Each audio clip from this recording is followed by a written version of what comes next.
Hello. Welcome to Merriment Mondays Live. And today is special and bittersweet because today is the last Merriment Mondays Live for now. And let me pull up the chat. We are live on Facebook, YouTube, and Instagram. So feel free to hop around for whatever makes sense to you. And these Mondays have been really great for me and hopefully for you. Every time I see your comments in the chat and on the replays and in the posts, later in the replays on Positive Pulse, it reminds me that, I'm not doing this work alone and that being happy, building happiness habits, and spreading joy is a collective. And these past 2 years and these 50 episodes have been about all of these things. And this season for me right now is about a simultaneous version of expansion and also simplifying. On the expansion side, I've launched the 11K Acts of Merriment Project, and that's a goal and a dream to spread 11,000 acts of merriment before my next birthday in June. And that's a reminder that, joy isn't just for people who are perpetually cheerful. It's something that's for all of us, whether we're, feeling messy or tired or hurting and dealing with whatever. And I'm also making room for a really important new program, which is about people who are dealing with depression. And we're going to talk about that in a minute. And then on the simplifying side, I've personally, if you've been following along in 111 FM or on my podcast or here on my Merriment Mondays Live or in my newsletter or everywhere, I've had to take a really hard look behind the scenes. And the reality is that running a self-development and joy-based business with a high overload is not currently sustainable in this economy right now, at least for me, and I sometimes feel like that's a failure, but I also look at businesses, places that I love to go, like Party City. And the amount of businesses that have needed to close with very large teams and things in the past 2 years are very real, and it's a very long list. And I have found myself working nonstop and still struggling. So I am scaling back and I am trimming my own subscriptions. I'm pausing the amount of money I'm working towards putting on ads. I'm cutting my own expenses. And I am also even looking for part-time work. And to me, it's not giving up, it's realigning, and I want to be able to keep spaces open that are free, like the Positive Pulse, or doing free things like even my newsletter. And I have to live my own teaching of feel good to do good. And that means less stress, more breathing room, and the ability to come from the actual model of merriment from a grounded place. So that's one of the reasons that, Merriment Mondays Live is going away for right now. But I want to be clear that I am not going anywhere. And you can still find me every week on the Merriment Making podcast, which is available for free every week on Spotify, Apple, wherever you get your podcasts. It goes out to everywhere pretty much. And easy way to get there on Spotify is uncustomary.org/podcast. And you can also subscribe to my free weekly newsletter, which just got a whole cute new makeover, and it's now called the Good Vibe Guide. And you can subscribe there at uncustomary.org/newsletter. And you can also, connect and view my thoughts daily on Instagram and social media. And my tag for most of those places is Merriment Maker. And of course, there's still the free community, the Positive Pulse, which is going strong. We just hit 800 members. There's over 200 free resources waiting for you. And that's a space also where all of my additional offerings live. So that's where you can get Merriment Mail and Good News Texts and 111 FM, all of the self-development libraries full of thousands of resources, the 5 and 30-day resets, my Merriment book, and my new programs. And that's at uncustomary.org/pp. And truly, if you're not in there, you are missing out.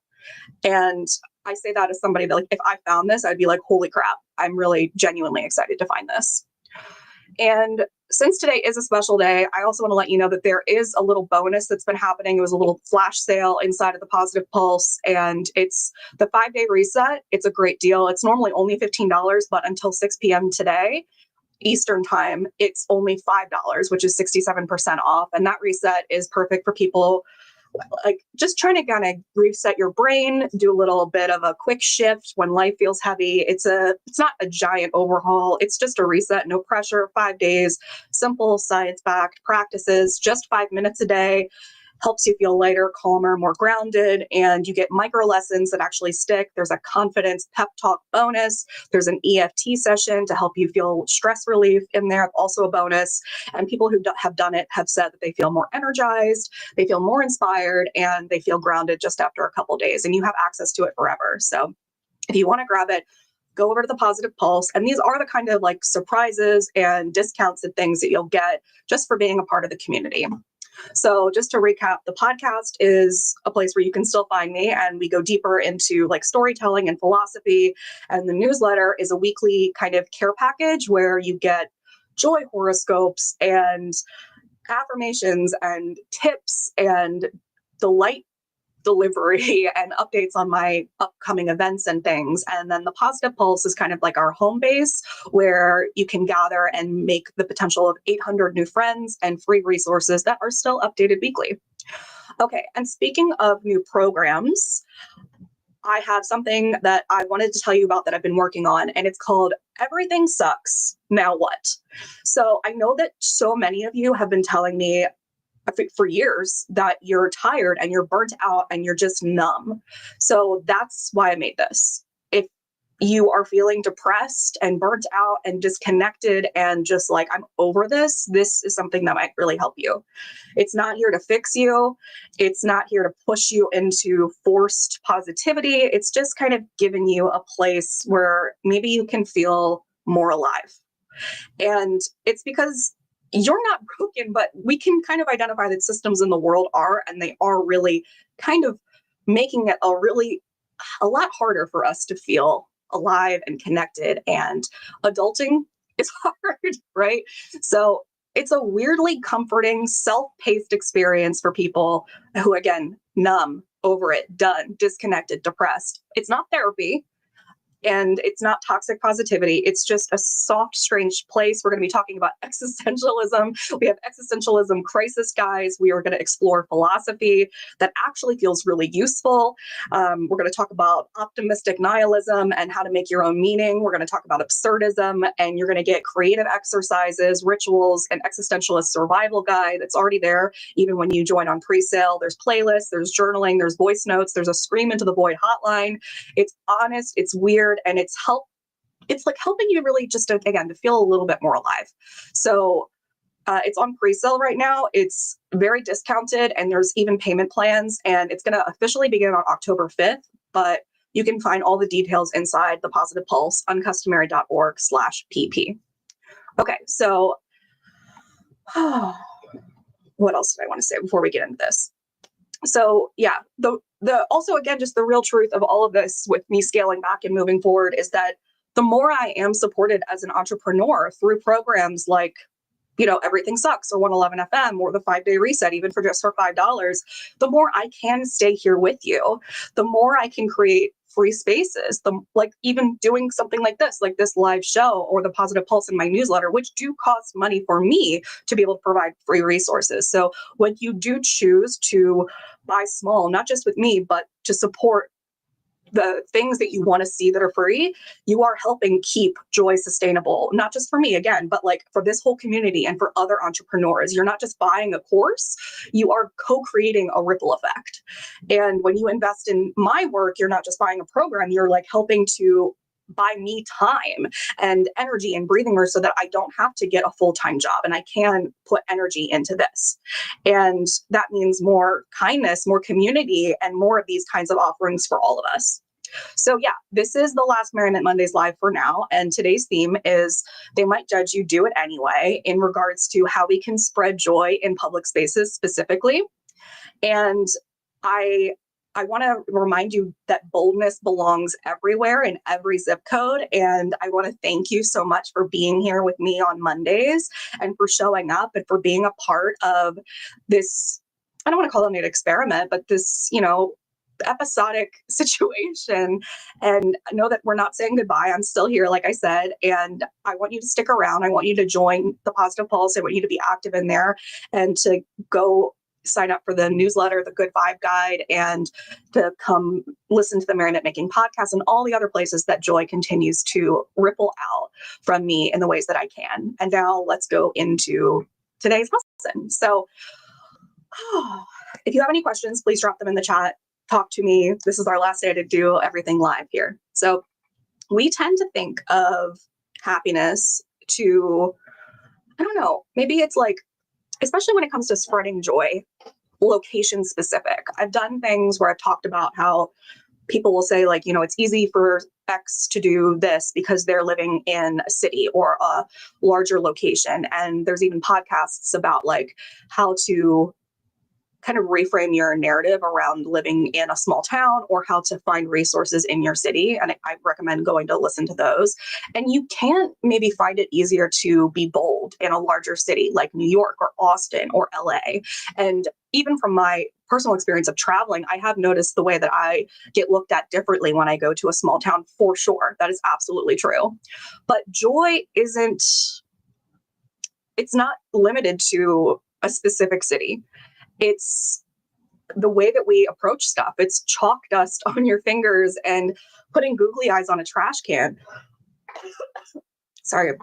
And it's wearing a tutu, to your corner store, getting dressed up. It's being you, right? Last week, we talked about how I want to make happiness look like you. And I really want to encourage that even when it feels like the place that you are isn't necessarily celebrating that. Because happiness and merriment and kindness belong anywhere your body is, the way that we kind of think about those like older tropes and affirmations and Instagram posts of like, you already have a bikini body, just put a bikini on your body. It's kind of like that, joy belongs everywhere that your body does, and your place isn't really boring. Maybe what's boring is the vulnerability, the risk of being seen. And public joy can take so many forms. So just to be clear about what I'm talking about when I talk about spreading joy in public, I'm not really necessarily talking about doing like a giant spray paint mural commissioned by the city, a giant installation. Guerrilla art can look like putting a sticker on a stop sign or doing a small yarn bomb on a bench or a parking meter. It could be putting a stencil with sidewalk chalk, and that a lot of the things that I really like to do are very temporary so that we don't feel, one, worried about what happens if someone approaches us. And also because I really love impermanence. And I think that it is a good reconnection to our own mortality awareness. And that, it creates kind of a sense of urgency and loveliness that if we are looking at something, it might not be there the next day. You get to experience that magic as it exists right then. You could do hopscotch with sidewalk chalk. You could put googly eyes on something. You could do guerrilla gardening and plant flowers in a space that might actually just keep growing with seed bombs. You could leave a disposable camera for strangers to use and then take it back and get the film developed and post it online. You could put up flyers with pull away tabs that say like, you're doing great or take what you need. You could also just go and be yourself in an outfit that feels like you and dance or do a random act of kindness. When we widen the definition of what public art and public joy and spreading joy in public is, we can start to really get creative and realize that there are hundreds and even thousands of ways to do this in any part of the world, any zip code, any country, any city.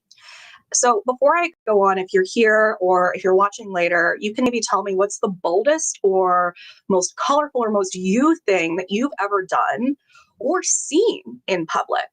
What's the thing that you've been like, I can't believe someone's doing this, or I can't believe I did this? When I first started doing public art in Baltimore, people told me like flat out, I don't understand what you're doing. Why are you doing this? And it's weird that you spent so much time on this. And sometimes they would deface it, they would destroy it, they would take it down, they would throw it in the trash, even right after I had done it. And I would come back and my treasure box would be trashed and my bulletin board had like, curse words on it, and my heart would truly sink every time. And I don't want you to feel like that feeling is wrong if you come back to something being destroyed or defaced or dismantled. It's normal and common and human for you to have an emotional attachment to something that you created. And there's, I think, a difference to becoming understanding that that's part of the process versus becoming super calloused and apathetic to it, because at first it really did crush me. But over time, I really did learn that what stayed with me weren't really the scribbles and the defacement. It was the letters that I would get and the smiles that people would have in the comments, the positive things, the parents taking photos of their kids. And you kind of got to let that outweigh the sting. Trixie said tutu parades through the local mall. I love that. If that's an event, I would love more information. Is that like you and a friend, or is that like an actual event in your town? Because I'm very interested in that. And I also found that, doing things like having people slip notes into an interactive project, or even having someone write a comment or an email that said, this made my day. I was having a really bad day and this really flipped it around. Or a parent who snapped a photo with a kid with my installation. Those things, those moments, they are worth every act of vandalism. They really are. And I'm not telling you that the vandalism, again, doesn't hurt. It's just that it is a part of it. It's a whole group. That's fantastic. If there's a name or a link, I would really appreciate it. I would love to share that as part of the 11K Acts of Merriment Project. The point really of spreading public art, performance art, guerrilla art, random acts of kindness, art abandonment, this is not about control. It's about a gift. I really believe that when you do something, whether it's a tutu parade through a local mall, or it's, leaving a gift in public, or putting up an interactive installation or a flyer or a sticker, you cannot control how anyone reacts, even if that is something maybe on the harder side of the spectrum where it is defacement or dismantling it or throwing it away or criticizing it or, going to town on how mean they can be about it. It's just like being yourself, you're not for everyone, and neither is your art. And it is a gift to the streets. It is a gift to the community. And the same way that you give a birthday gift and maybe it's not well received or they re-gift it, that doesn't mean that what you did wasn't good. And sometimes it's a gamble, you have to be able to be willing to put yourself out there and be vulnerable and give the gift, even though somebody might not like it. So if you are here now or later and you came back, you've done something, you've done some sort of random act of art in the world, and you found out that your project was destroyed or criticized, or even, we can do this as a hypothetical. What if you did something like that and you found out later that your project was destroyed? How do you think you would feel? Would you feel disappointed or angry? Would you feel motivated? Let me know. So here's what I hear most. I hear, I can't do this in my own town. People are too close-minded. I feel like if I did this, I would be targeted specifically. Maybe not even like a, aggressive way, but just they would point at me, they would laugh, they would make fun of me, all that kind of stuff. I'm gonna blow my nose, I'm so sorry. Or if I don't live in a big city, it would be super obvious that it was me, because like maybe there's nobody else in the area that's doing that. So it's going to be really obvious that it's you. And then they're going to be able to say like, oh, if I did this, I'd be targeted. People are too close-minded, da, da, da, da. Or even things like, I don't have access to this, right? I am in a wheelchair, I live with chronic pain, or this isn't accessible to me, right? So these are all valid concerns, and they're also not excuses. They are rooted in real fears and experiences. And I'd like to go down the list and kind of create options for all of these, okay? So first of all, let's name the deeper fear, which gets down to the truth. Most of the time, these fears don't necessarily come from the town that we're in at all. They come from past experiences with people. Maybe we lived with judgmental parents, or we had really mean classmates or dismissive coworkers. And our nervous system stores those reactions inside of us. Like, when you are a kid and you touch a hot stove, and the lesson is, okay, well, you touch the hot stove once, now you don't touch the hot stove again, right? That's like the pain is teaching you to not do that behavior again. So the thing is that you touch once, you get burned, you touch again, your whole system says, don't do that anymore. But the reframe is that not every stove is hot. I can wipe down my new electric stove that is with this new house, as referenced by the unpacking that still needs to be done here. And it's not hot. If it's cooled down, I can wipe it off and not get hurt, And I think that if we can understand that not every stove is hot, that means that not everyone is going to react the same way. And boldness looks different for everybody. And even when I've gone to towns where I have noticed that there is maybe a higher uptick in the ways that people are looking at me, or even outright making fun of me, I am still getting complimented on my outfits with the same range of compliments. I'm still getting people telling me, maybe even with more sincerity and surprise, that they're like, oh, wow, finally somebody's dressing up. It's just that there's also still the negativity that's not usually there from where I'm coming from.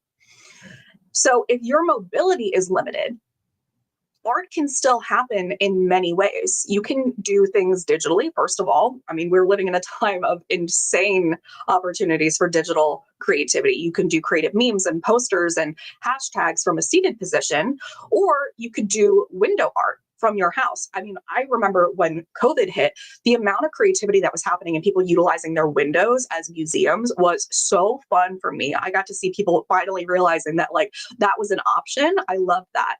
You can decorate cars, you can decorate mail, you can send postcards, and you can also take any of the ideas that you have and just modify them. Like when you go to a yoga class and they're like, okay, well, this is a way that you can do this with a different body. So how can you take those ideas and change them, modify them to you? What's an option? Instead of doing guerrilla gardening on your knees, you could make a seed bomb and throw it somewhere else. You could just throw it. That's the great thing about a seed bomb.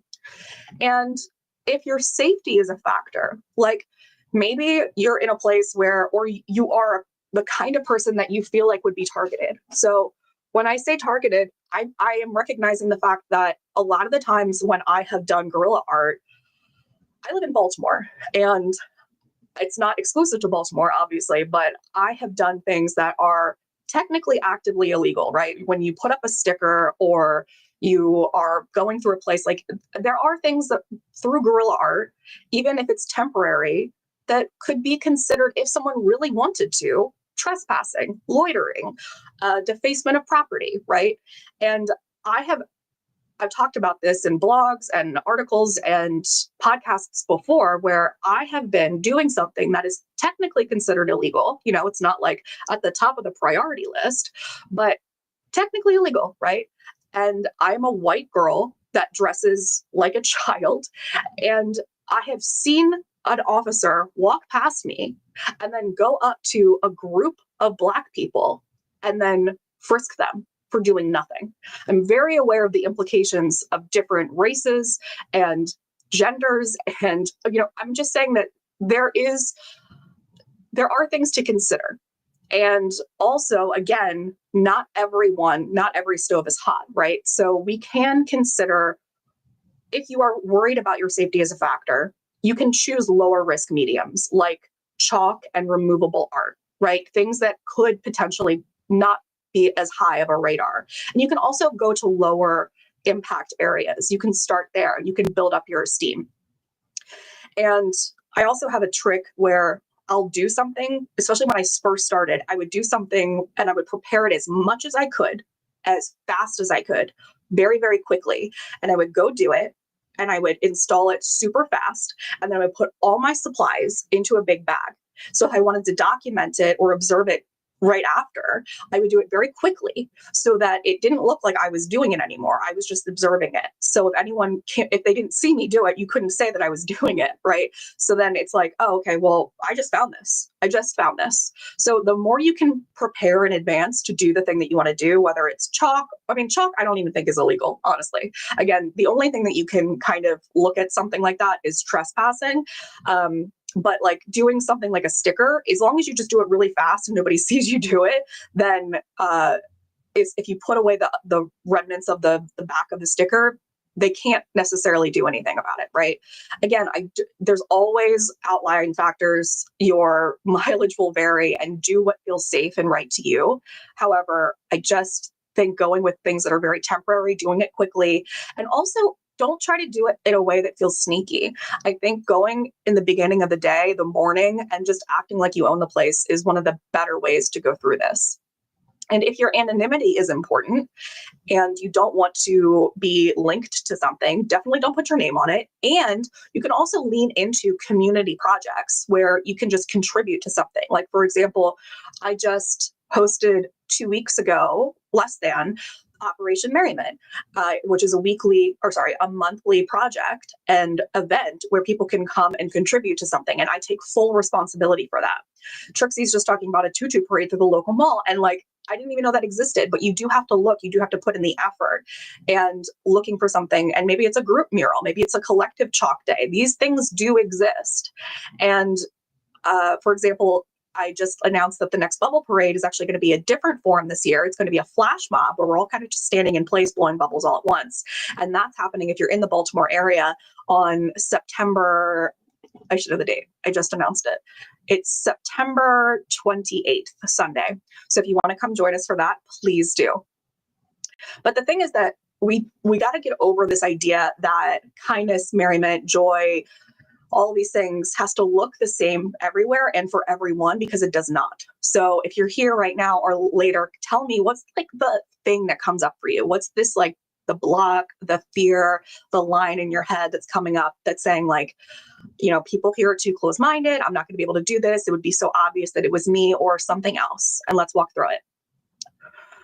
So when we say that there's nothing here for me, what we're really saying is I'm scared of rejection. I'm scared of being the person who stands out.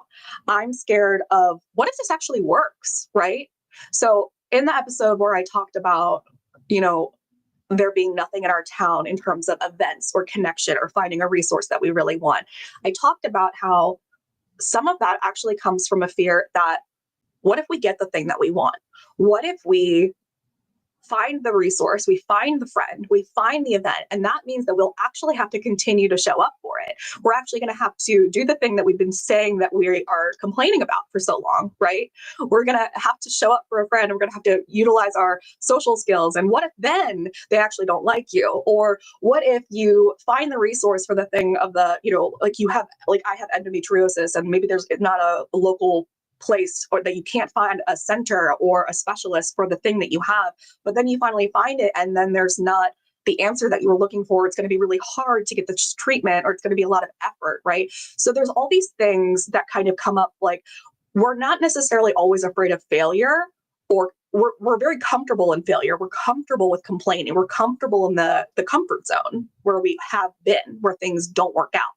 But we aren't comfortable with success. We aren't comfortable with the next step because it's going to require more responsibility and more skills being utilized. So the fear of rejection is not a weakness. That's a very human, not normal thing. It's our biology. Our nervous systems are wired to avoid being rejected by a tribe. That is just wired in us. But we are adults and we do get to choose a new tribe, so to speak. We get to choose the things that we do that can be hard. We get to stand out and belong at the same time. You get to do both, because if it does work, then you would have to keep going, right? And you might have to keep showing up, and you might have to be brave, and you maybe would have to respond to a comment or follow through with something. And that can be really daunting. And I get that. So maybe these are questions that you could ask yourself of, What do you say that you want more of? Do you want more friends? Do you want to play more? Do you want more support? Do you want more adventure? Do you want to be the change? Do you say those things? And then what story are you telling yourself about why you can't have that? Whether it's here in your city or in general, what is it that you're saying? Like, okay, I want more support, or I want more adventure, or I want more friends, or I want more play. And then what's the thing that you're like, but I can't because da da da da da. And then I want you to ask yourself, what is scarier? Not finding that thing at all that I want, or finding what you want and then needing to follow through. So quick poll, what's scarier? Not finding anything at all, or actually finding exactly what you wanted? And you could drop A for not finding anything at all, or B for finding it. And then if it's B for finding it, or you're just realizing what's coming up, you can share exactly what that is. Okay, so now let's go back to the whole idea of what happens if you get in trouble. Okay, so I have some tips, because unless you do have explicit permission, most public installations of any kind are technically illegal. And I don't say this to scare you, I'm just being overall practical. And most of the things, like I said, really boil down to trespassing, littering, and defacement. Those would be the basic kind of things that someone could charge you with. But over 15 years of doing this, I've learned that most of the time, again, acknowledging privilege, but most of the time, most cops have bigger things to deal with than yarn around a meter. And also, confidence does matter. And daylight is your friend. Like I said, do it in the morning. And when you look like you're confident and you belong, people really just assume that you do. A lot of the times people will just be like, oh, I guess that they were told to do that, you know?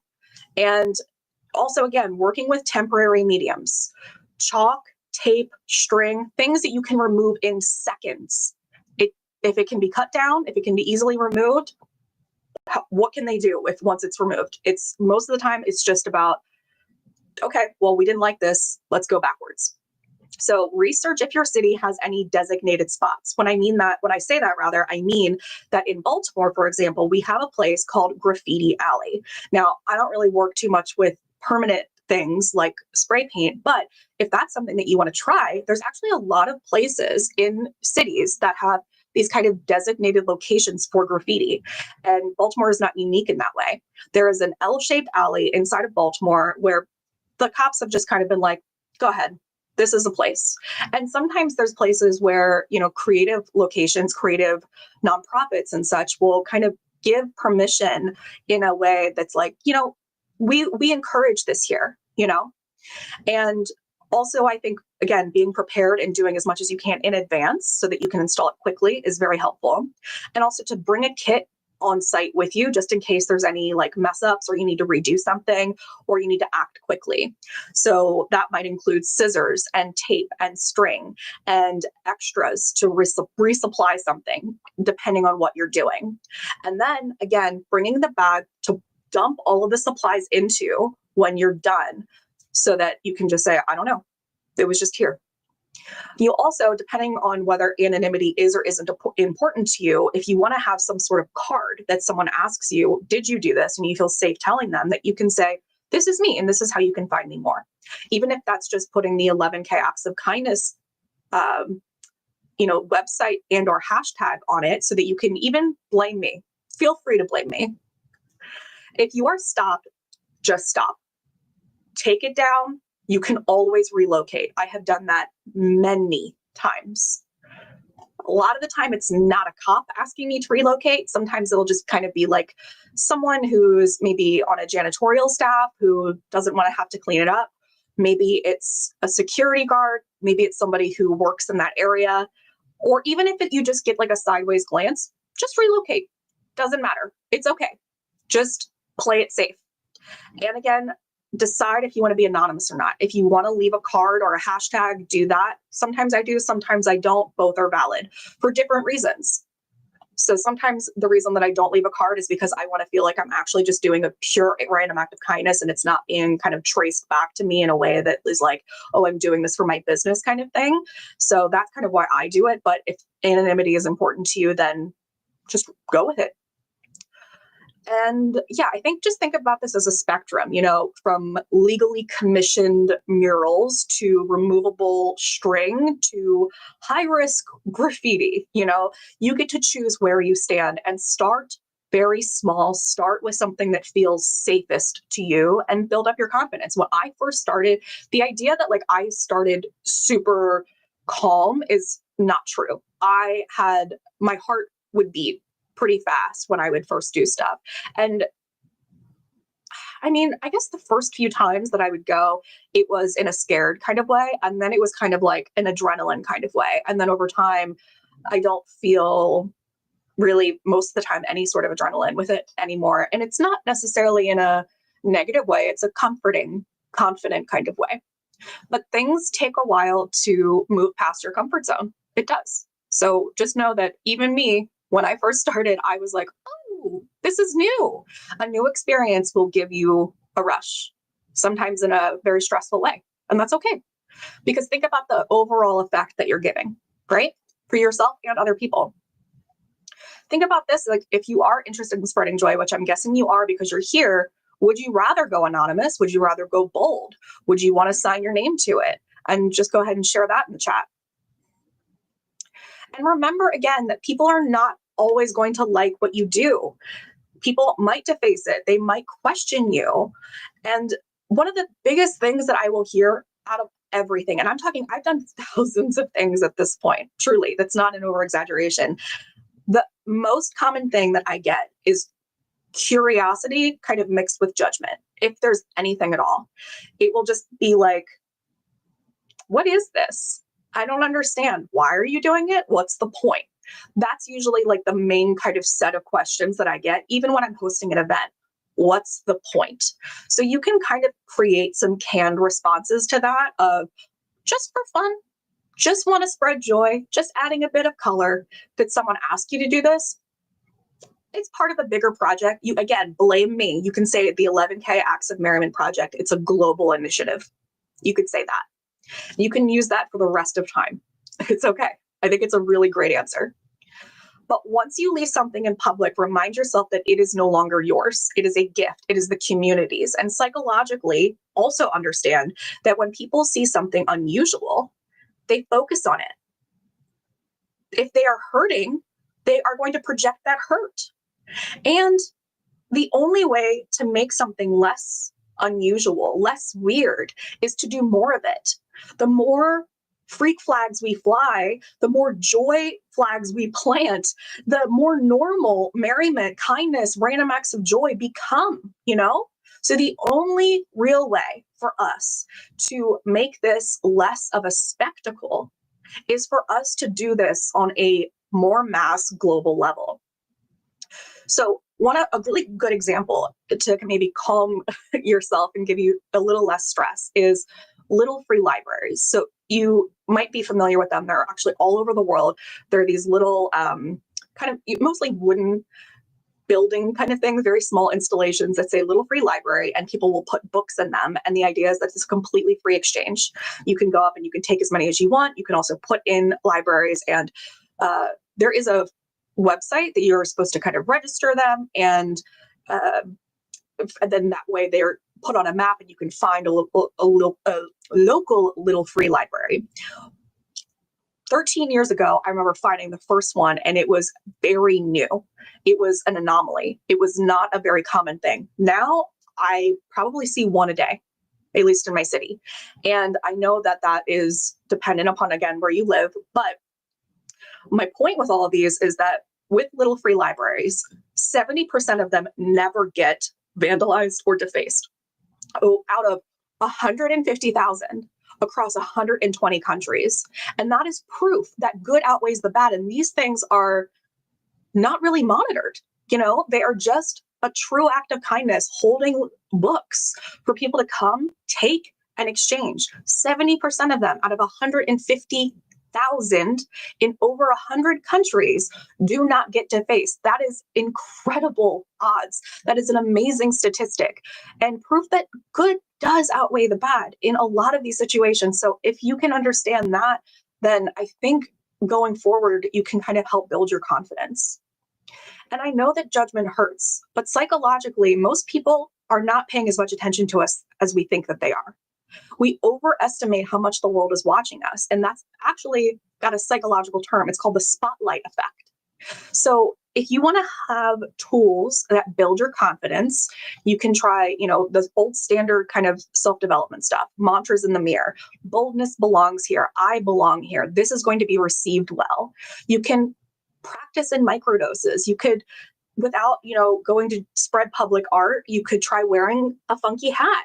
You could add a chalk heart to your driveway, to your own space. You can start small in your own home and then expand.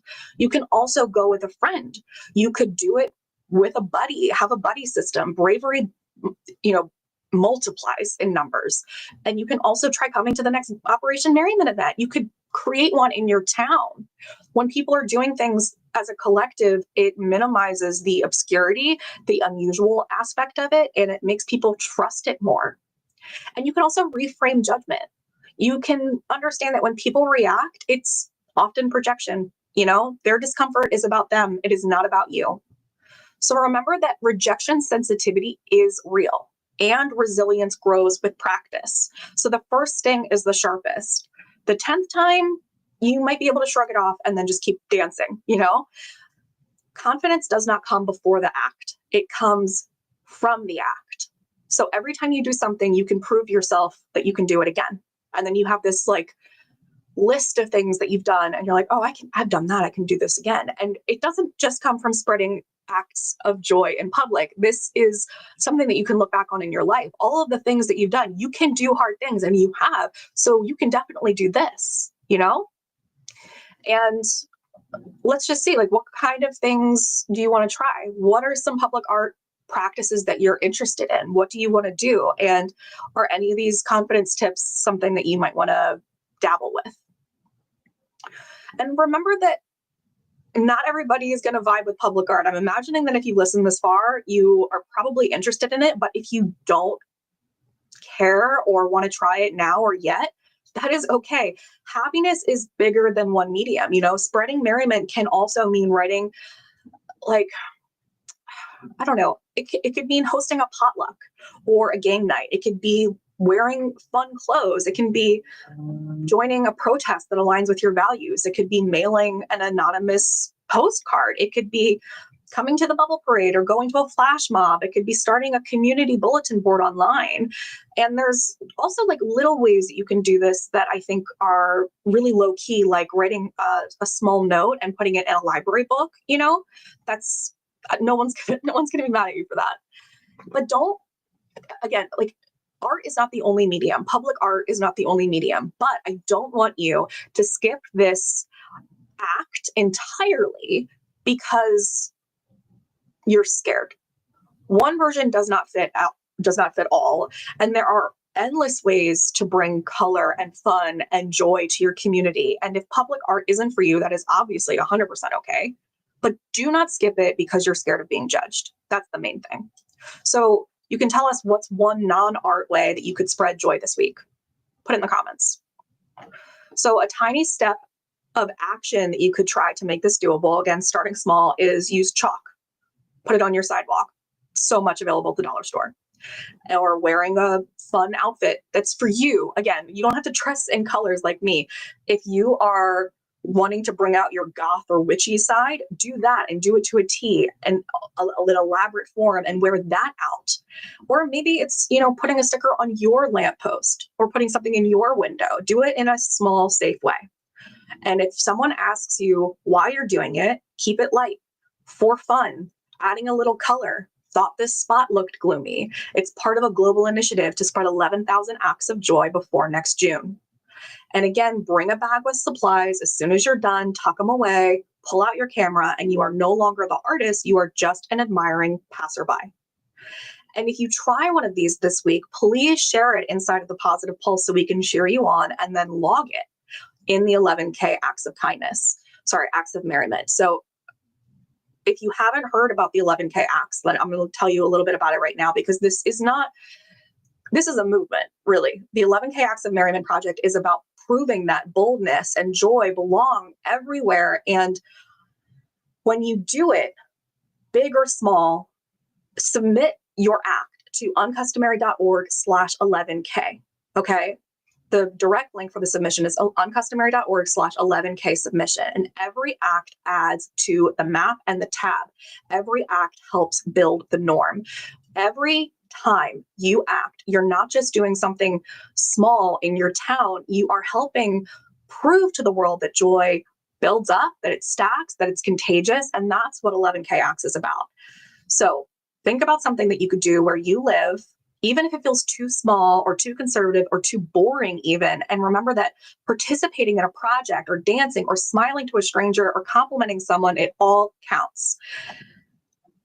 Trixie said, I drive a Jeep and I leave little kindness ducks on other Jeeps, and the smiles in Merriment are so rewarding. Okay, so that's so fascinating. And I love this movement that's happened with the ducks. And I want to tell you that I feel responsible for the ducks. So I know that sounds crazy, but in 2018, I started this hashtag that went global, and it was called #DucksAreSoHotRightNow. And I still get messages about people who say that when they see a duck, they can't believe that they can't not hear that, because I would just talk about it all the time. Ducks are so hot right now. And I would keep posting pictures of ducks. And a couple years in, I think it might have even been 4 years in to me, my house is covered in ducks. I have ducks everywhere. It's a lot. I'm obsessed with ducks. And I even ended up looking up what ducks mean. You know how there's symbolism with different animals, and ducks actually literally mean in symbolism merriment, not even a joke. And they even use that word. I was like, not even just joy, but merriment. I was like, oh my God, I didn't even look it up for a couple of years. But I'm on a trip, and it's off season. I'm at a beach town, and I go to visit this shell store that I used to go to when I was a kid. And I walk in, and in the front, as soon as you walk in, there's this giant table, and it's full of rubber ducks. And at this time, it wasn't really easy to find ducks. Everywhere that I went, most of the time when I found ducks, I would find them at an antique store, and it was kind of hard. And it was just this one moment that I walked in, and I hadn't seen them on it. For me, I had my car covered in them already. Okay. I had my car covered in them already. I had a giant one in the back that I called Samson every time I went anywhere. And he has little outfits that I would get at the pet store. And every season I changed them out. He has a little lumberjack outfit for fall. He has a witch hat for Halloween. He has a spring collar. He has all the outfits for all the seasons. And then my dashboard is obviously covered in big ones, little ones, all these other things. And, so it must have been 2022 or so. And I go into the shop, and I see it's like a tower of ducks. I mean, she's made this incredible tower. It's kind of like a cupcake, one of those cake towers. And then it just ripples out, and they're all over the floor.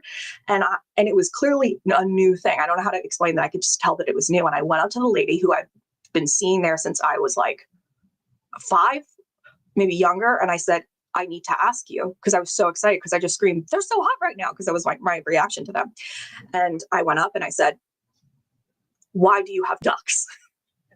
This is so weird. Not only are you a shell shop, and this is not usually what you do, but I need to know, why on earth did you decide to stock ducks in your store?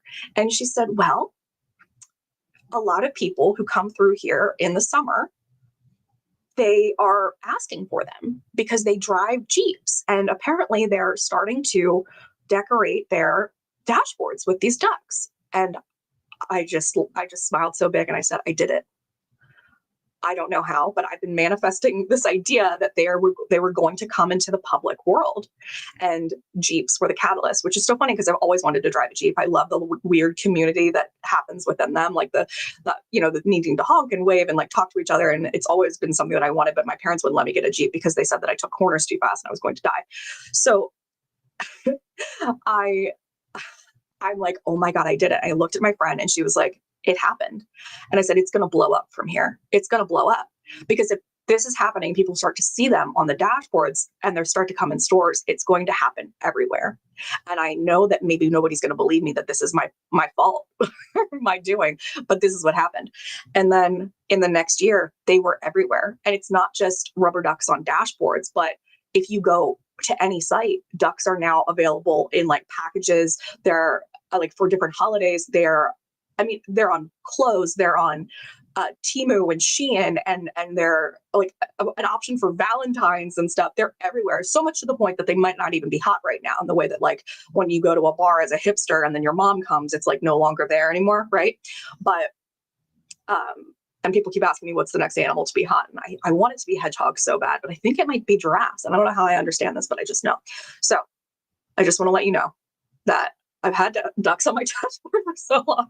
I've been obsessed with ducks, and I love that this is a way that has manifested itself into the real world, and that it didn't just stop with decorating, but it started this thing that, if you don't know, if you're not a Jeep driver, people who drive Jeeps, they will leave a duck on like the handle of another Jeep as like a gift for someone else. And then you kind of like put that one on your dash, and you keep distributing them. So there's a really weird, wonderful act of community inside of the Jeep driving community.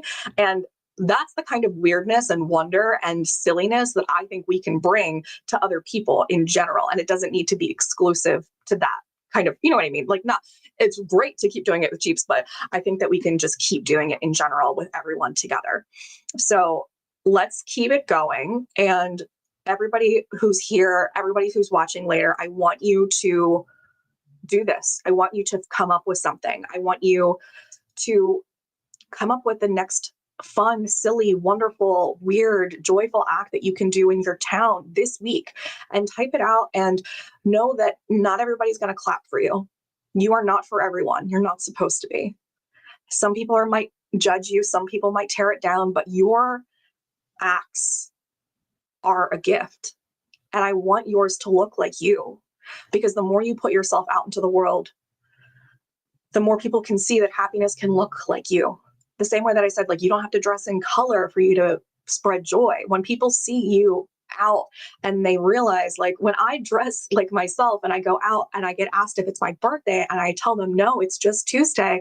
And I see something click in them. I see them realize, like, oh, I can do this. And it doesn't mean that they wear a rainbow skirt or kawaii kind of necklaces. It means that they can go out and be a metalhead in the middle of the day. It means that they can wear their goth outfit, that they can dress like an ethereal goddess, whatever it is for them. So do you so hard. That's all this has ever been about. Merriment, it's about taking the weird parts of yourself and not just not hiding them, not just not being ashamed of them, but amplifying them up to a Spinal Tap 11, and letting other people be inspired by that, and letting yourself be inspired by that. Once it's out there, it belongs to the world, and the world needs more of it, always. So yeah, they might judge you. Do it anyway. This has been the last Merriment Mondays live for now, and the message stays the same. And I hope that you will keep carrying this with you into every corner of your world. So thank you so much for being here. Please sign up and subscribe to the podcast, the newsletter, the Positive Pulse, and check out the new program that's called Everything Sucks, Now What, to help you with feeling numb, disconnected, and depressed. It's all available inside of the Positive Pulse. And by supporting me in my work, then I might be able to come back and do more, even more free live stuff. Also, the next Operation Merriment, aka the Bubble Parade, is happening next month on Sunday, September 28th. Thank you again. I'm going to log off for now. And if you have any questions, DM me inside the Positive Pulse. I love you so much. Remember that you have to feel good to do good.